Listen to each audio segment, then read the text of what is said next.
Over the last 10 years, my wife and I have traveled 1,100 days. If you do the math, you'll discover that means we were on the road about 30% of the time. And everywhere that we went, we took a CPAP machine. And for the last several years, we've taken 2 CPAP machines, one for each of us. And most of that time, when we've traveled with just a backpack and a carry-on. So in this video, I'm going to show you how we did that and what you need to know about traveling with a CPAP machine. Stay tuned.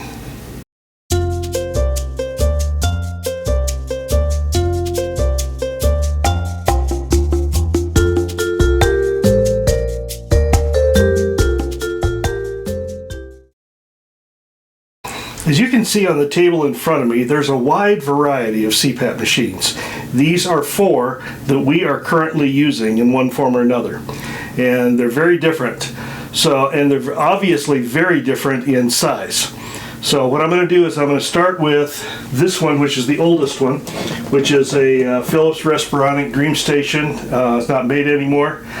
And when I said that we have taken all of these on a trip with us, this one never went in this form. It has a water compartment that can detach, and you can use the machine without it. As you can see, that dramatically changes the size in terms of packing.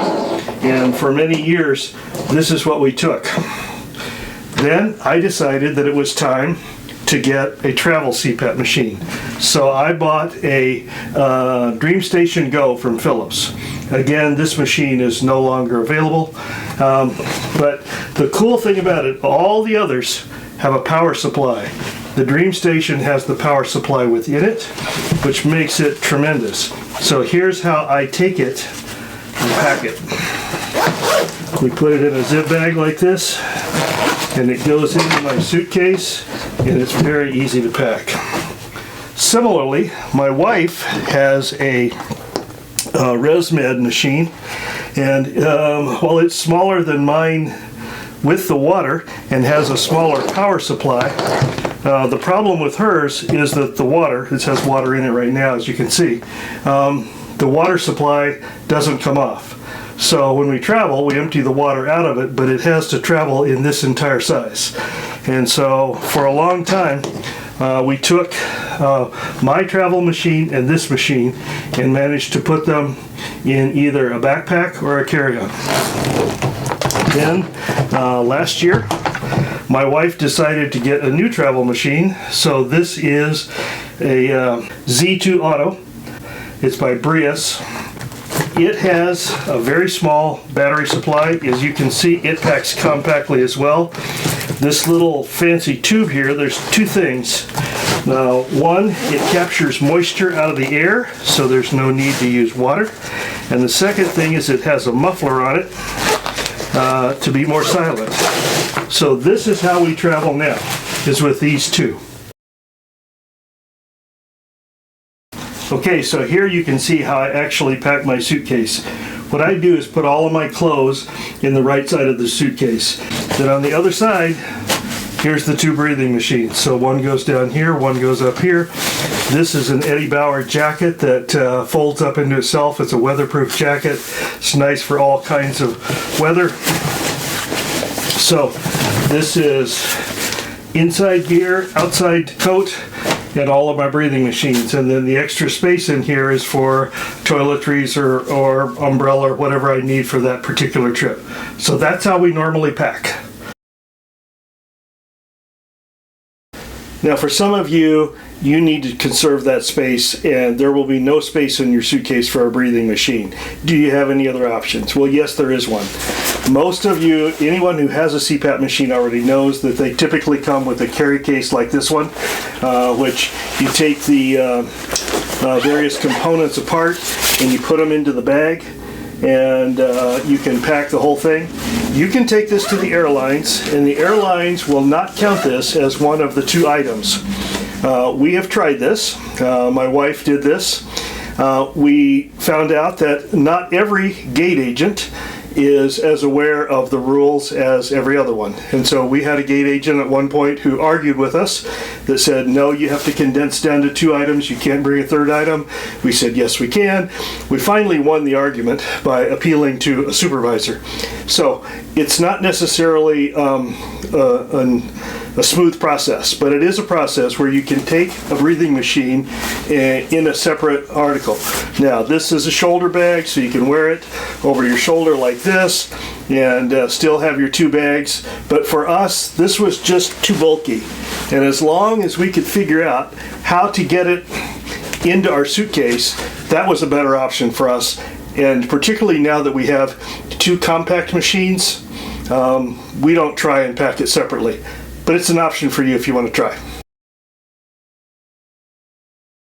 Let's talk about water and breathing machines.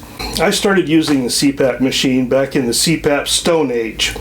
That is about 35 years ago, when the first machine I got had no choice of having water with it. So I learned to use a CPAP machine that had no outside moisture. So with the 2nd or 3rd machine that I got, suddenly there was this wonderful new revelation that I could have moisture as I slept. And I've gone through, like, if any of you are veteran CPAP users, you know all the sequence that you go through. You try the moisture, then you wind up getting too much moisture, and then you wind up figuring out how to handle all those things. Then you get the tube that has the heated tube so that you get warm moisture. And the problem with that, of course, is that the tube is really heavy and awkward. And after some time, I just went back to not using it, partly because I wanted to travel, and for me, it was worth having a dry mouth in the morning, and I was able to sleep fine without the moisture, and so I did that. So you got to do what's acceptable to you.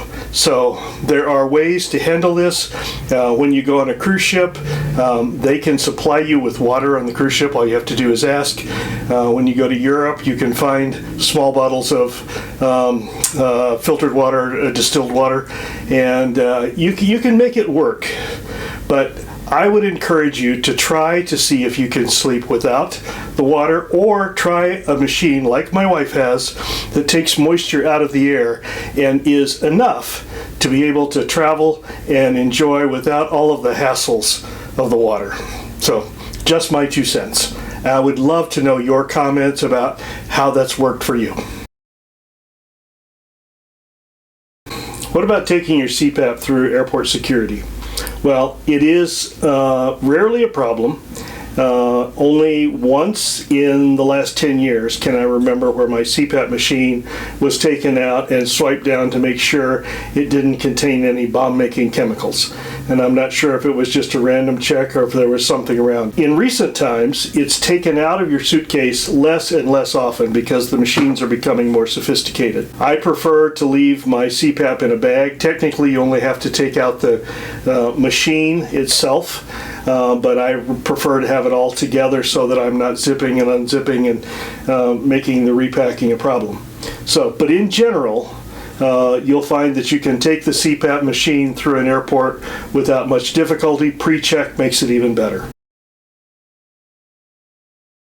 So what about power when you go to another country? Most Americans are aware that plug-ins are all different. They're concerned about having to have converters, all sorts of things. We've used our CPAP machines in 20 different countries without any difficulty. So in most cases, all you need to do is have the adapter plug. So for example, in the entire European Union, it's a plug that looks like this. You take your CPAP machine, plug it in there, plug that into the wall, and you're fine. You don't need a converter, anything like that. Ditto in the UK and countries that use UK plugs. It has a fancy plug like this that goes into the wall. It looks scary, and the power is 220 power instead of what your American machines are. But all of the CPAP machines are designed to handle international current. So you don't need a converter or anything to change it other than being able to access the plug on the wall. It's not a problem at all. Our goal on this channel is to help you travel as far as you can, as long as you can, and in this case, as healthy as you can. And so that's what this channel is all about. So the things I've told you today are our experience, but they're just our experience. So if you've had other experiences, other comments, if you have questions of things that I haven't addressed, please leave them in the comments below, and I promise that we'll answer every one, because I think this is important. Traveling with a CPAP machine has become second nature to us, and I think it will to you once you get some practice and some experience with it. So until next time, safe travels.